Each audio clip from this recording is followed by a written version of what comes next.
Okay, friend, we need to talk about caterpillars because they are basically all of us in a life transition.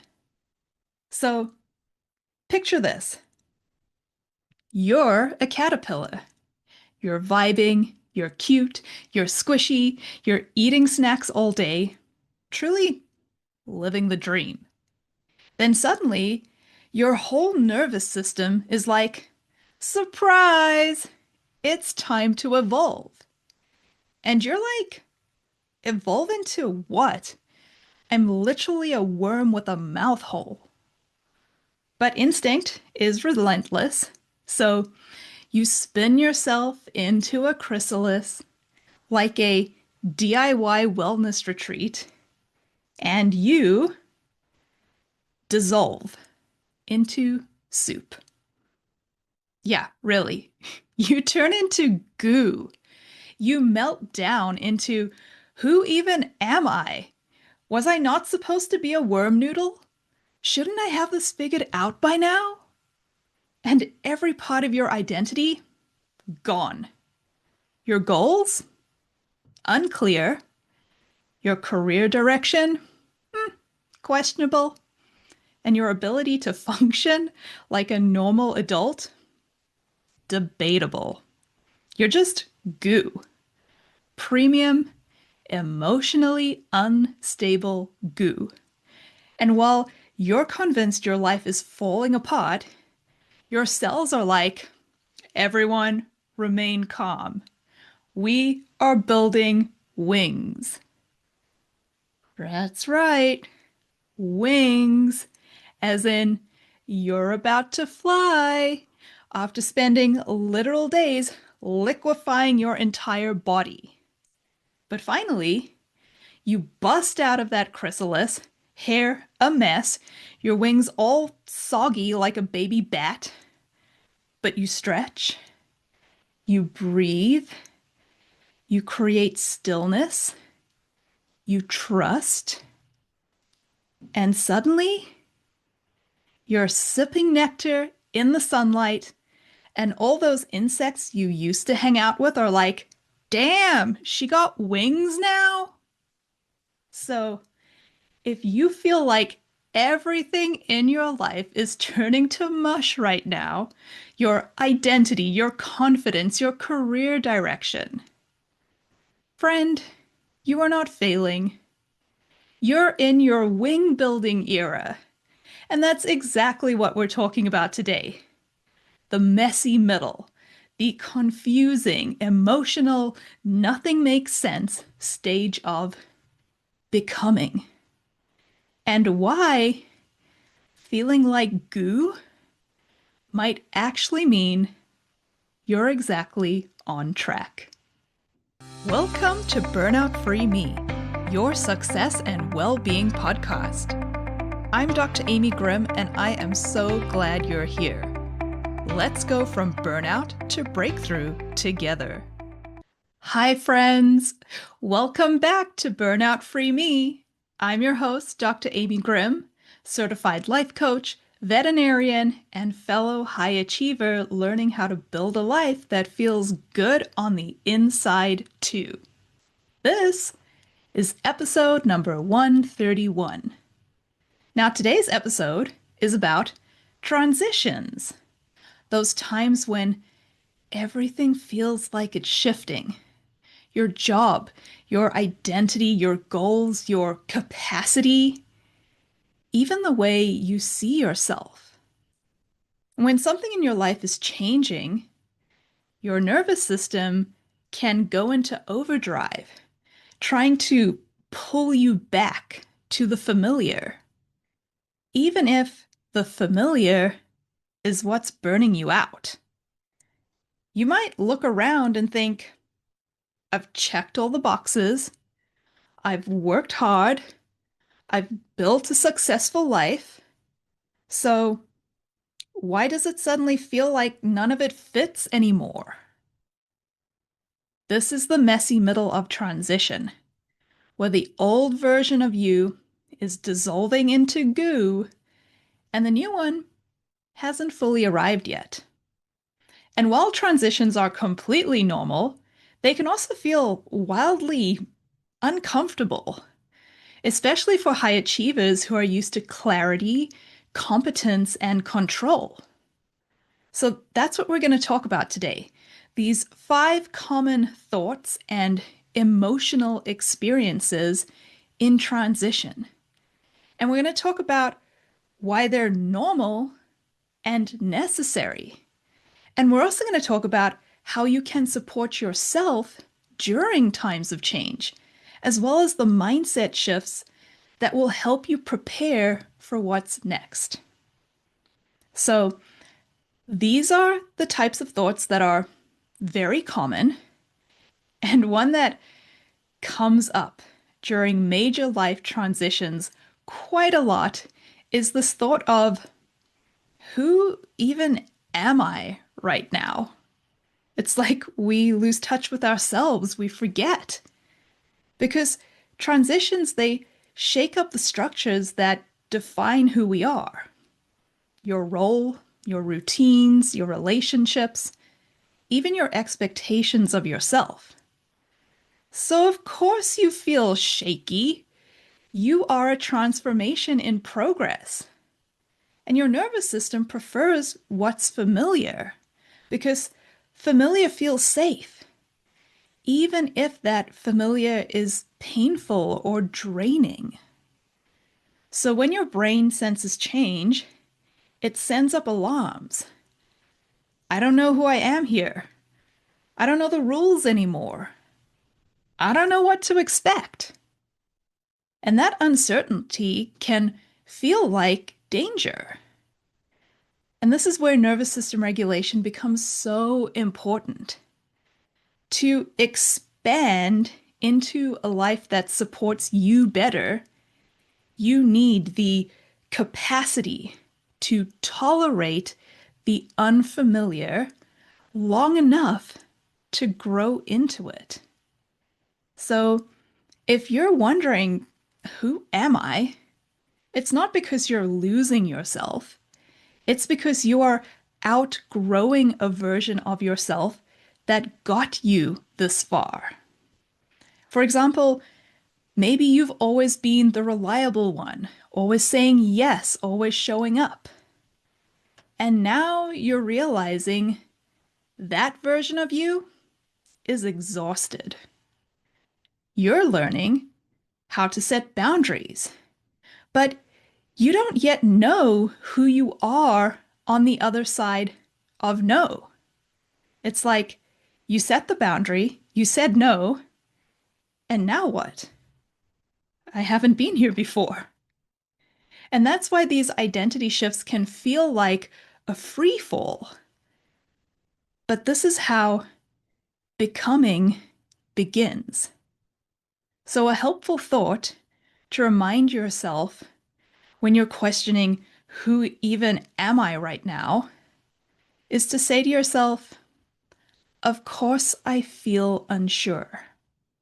My identity is expanding. That is completely okay. I am safe. Of course I feel unsure. Now, another common thought that pops up is, was I wrong about everything before? It's like you're questioning your previous decisions of how you even ended up here. Was I delusional? This stage is called disenchantment. It's the moment when you start seeing the cracks in your old story. And now it doesn't mean that you were naive or delusional. It just means you see more now. It's like taking off those rose-colored glasses. And in my experience in veterinary medicine, disenchantment hits hard.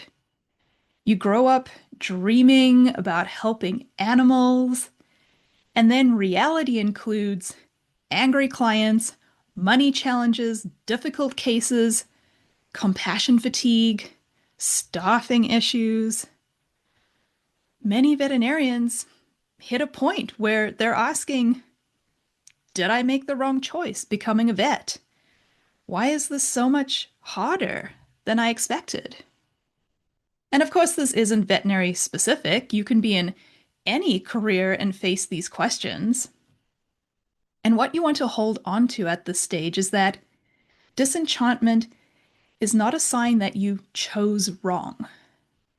It's a sign that you've reached the edge of an identity and a belief system that now needs to evolve.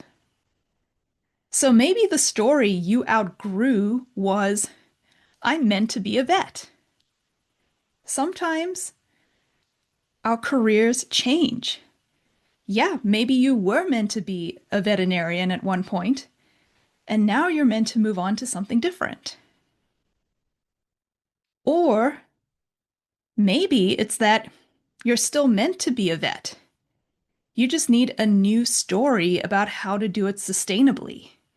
Maybe the story you outgrew was that you were prepared to be in this profession. And now you're realizing that maybe you weren't as prepared as you thought.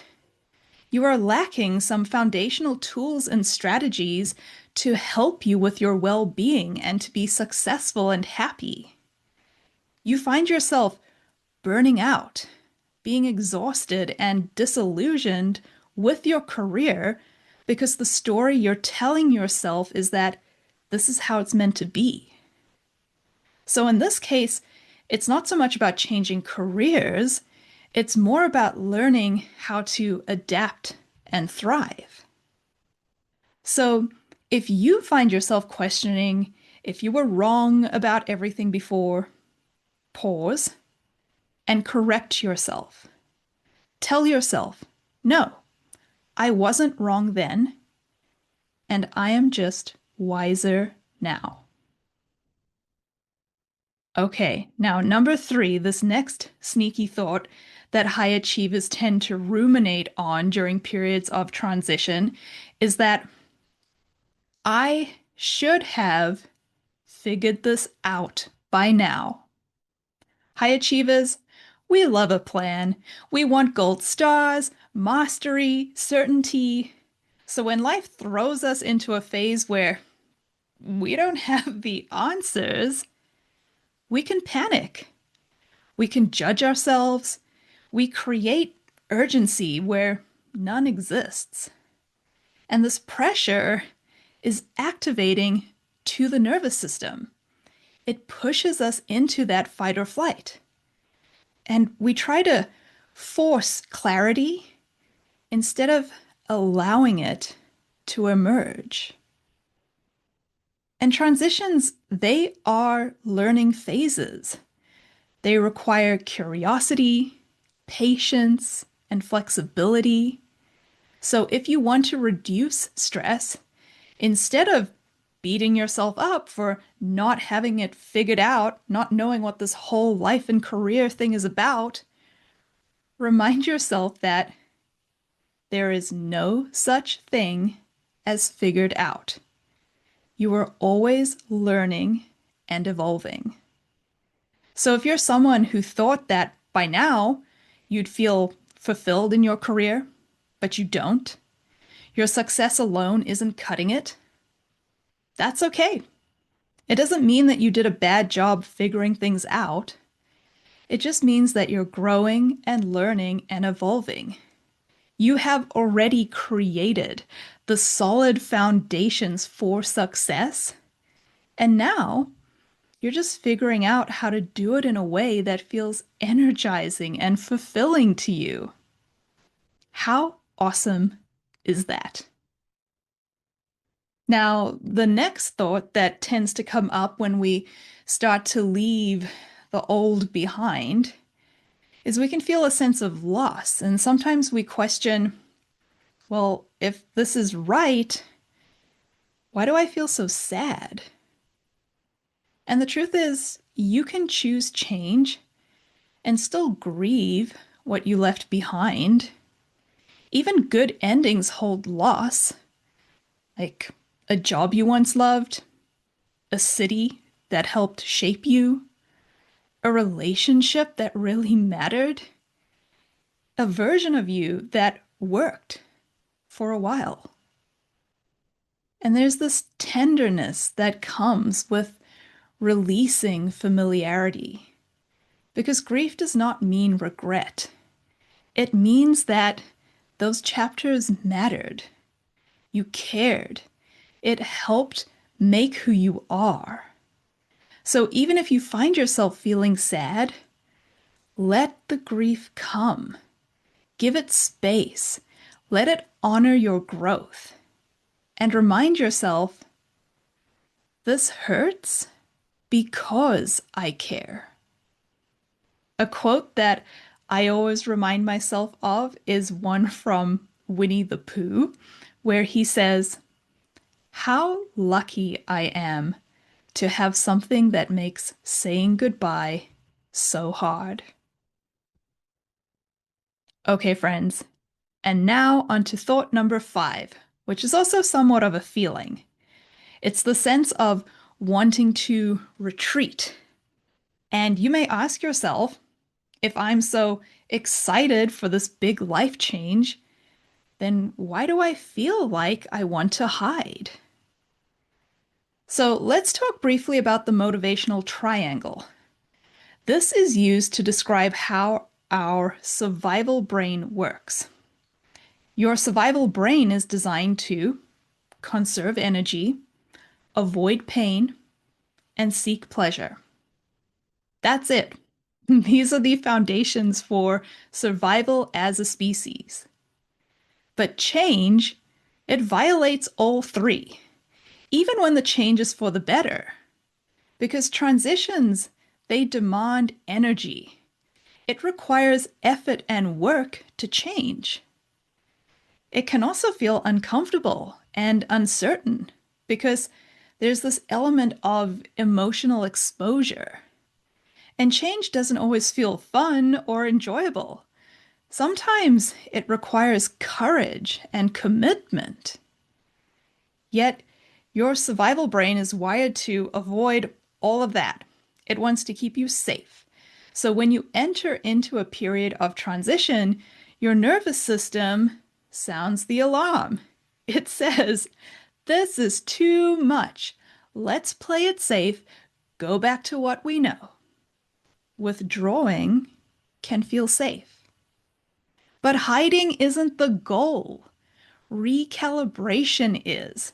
What you're really trying to do is grow your nervous system capacity for uncertainty and for creating safety in unfamiliarity.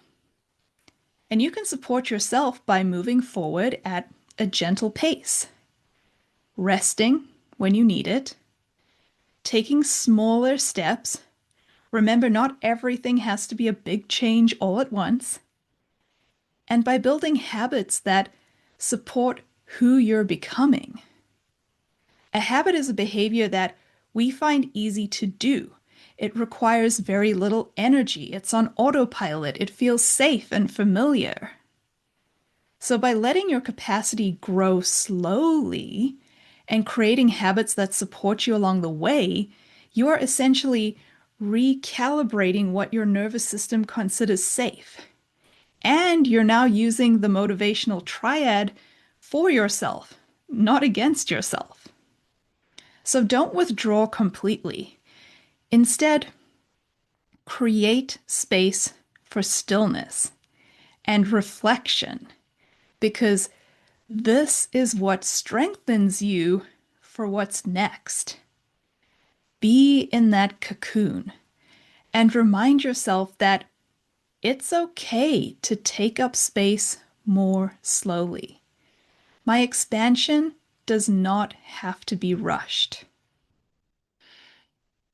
Okay, friends, so those are the 5 common thoughts that we tend to have during periods of transition, with 5 mindset shifts to help you reframe and focus on what's next. Remember, if you feel uncertain or unsteady, you are not falling apart. You are transforming.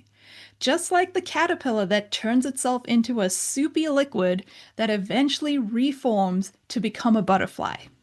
Of course, it's going to feel like a hot mess, and you don't know who you are anymore, and you're not sure why you feel sad, and you're questioning everything. The most beautiful part of this process is that the caterpillars are born with everything they need to become the butterfly. These pieces just need to be unlocked and activated. And that's exactly what you do each time you evolve and move on to something new. So, if you're in the messy middle, here's your reminder. You are allowed to change. You are allowed to want more. And you are allowed to rebuild your life to fit you better. The future version of you, the energized one, the peaceful one, the aligned one, she is already on her way. And if you want support through your transition to navigate it with more confidence, energy, and clarity, instead of stress, doubt, and burnout, I'd love to help you. Your next step is simple. Book a coaching consultation using the link in the show notes. We'll walk through what's changing for you, what you want next, and whether working one-on-one is right for you. And until next week, give yourself credit for every step you're taking, every truth you're uncovering, every moment you keep going. Nothing's gone wrong. You are exactly where you're supposed to be, and that is worth celebrating.